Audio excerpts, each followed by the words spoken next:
Hello family, कैसे हो आप लोग। आज का टॉपिक हमारे पास है हाउ टू स्टार्ट ट्रेडिंग। हम ट्रेडिंग में अपना जर्नी कैसे आगे लेकर जा सकते हैं, कैसे बना सकते हैं और करियर कैसे बिल्ड कर सकते हैं। ट्रेडिंग नाम सुनते ही हमारे दिमाग में बहुत सारे क्वेश्चन आते हैं। Stock market, shares, buy sell, बहुत सारे क्वेश्चन हमारे दिमाग में आते हैं।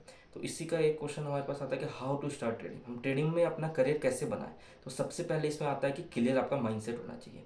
इसको ना तो आपको गैम्बल समझना है, ना तो आप इसमें क्विक प्रॉफिट होगा, ना ही इसमें आपको रेगुलर इनकम आएगी। इनकम इन द सेंस कि आपको ऐसा नहीं है कि पर डे आपको कुछ ना कुछ पैसा आप इसमें निकाल पाओगे।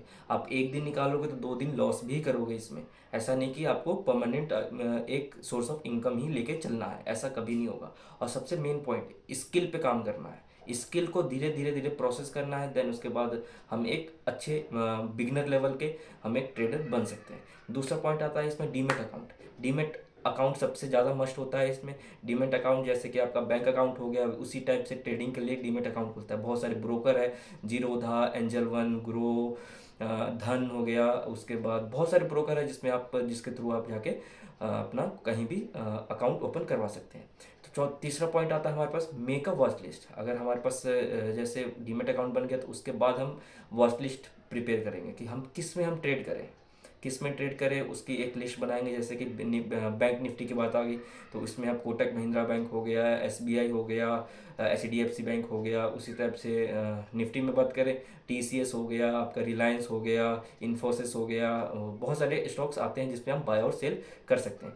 तो इसमें चौथा पॉइंट आता है हमारे पास फंडिंग। फंडिंग में भी हमारे पास बहुत सारे फंडिंग होते हैं, जैसे कि एक तो इंट्राडे के लिए फंडिंग आ जाती है, एक स्विंग ट्रेडिंग हो जाती है। तो इंट्राडे और स्विंग ट्रेडिंग में समझते हैं कि इंट्राडे और स्विंग ट्रेडिंग होता क्या है। इंट्राडे में आप कम से कम 10 से 20 हज़ार रुपये, 10 मिनिमम 10 हज़ार और मैक्सिमम आप 20 हज़ार रुपये लेके चल सकते हैं। इंट्राडे में क्या होता है कि हमने आज 9 बजे पोजीशन ली है और 3 बज के कुछ मिनट पे आपको यहाँ से किसी भी हाल में बाहर निकलना होता है, चाहे आपका लॉस हो चाहे आपके पास प्रॉफिट हो। हमें कोई मैटर नहीं रखता कि हमारे पास लॉस हो रहा है प्रॉफिट हो रहा है। हम इंट्राडे में ट्रेड करेंगे तो हम तुरंत ही बाहर हो जाएंगे उस सेम डे।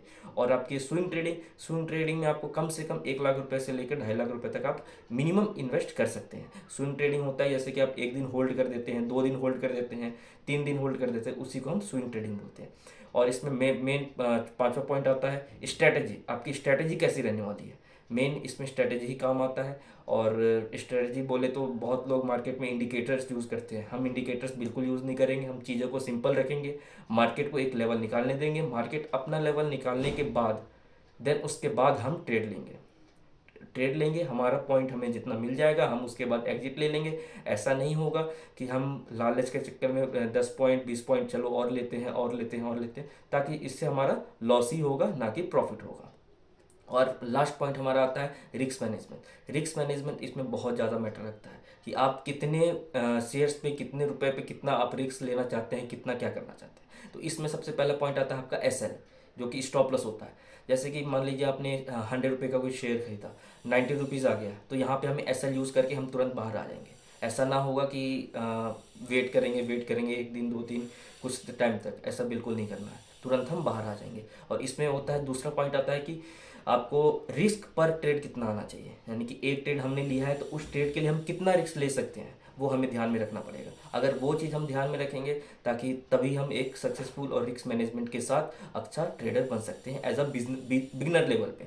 अदरवाइज हम बहुत सारा लॉस करेंगे, बहुत सारे मार्केट में बहुत सारे इंडिकेटर्स आते हैं, हमें इंडिकेटर्स बिल्कुल भी यूज़ नहीं करना, हमें चीज़ों को सिंपल रखना है। सिंपल रखने के बाद ही हम, ताकि सिंपल रखने के साथ साथ ही हम अच्छा लेवल का एक ट्रेडर बन सकते हैं। ज़रूरी नहीं है कि हमें इंडिकेटर्स यूज़ करने हैं, कुछ इंडिकेटर्स यूज़ नहीं करना, जो मेन है, हाँ जो मेन है वो यूज़ हम करेंगे, ज़रूर करेंगे। कैंडल स्टिक पैटर्न हो गया, बहुत लोगों को तो अभी पता नहीं होगा कैंडल स्टिक पैटर्न क्या होता है, लेकिन धीरे धीरे आने वाले टाइम में हम ज़रूर इसकी भी वीडियो बनाएंगे और डाला करेंगे। आज का वीडियो यही है। धन्यवाद।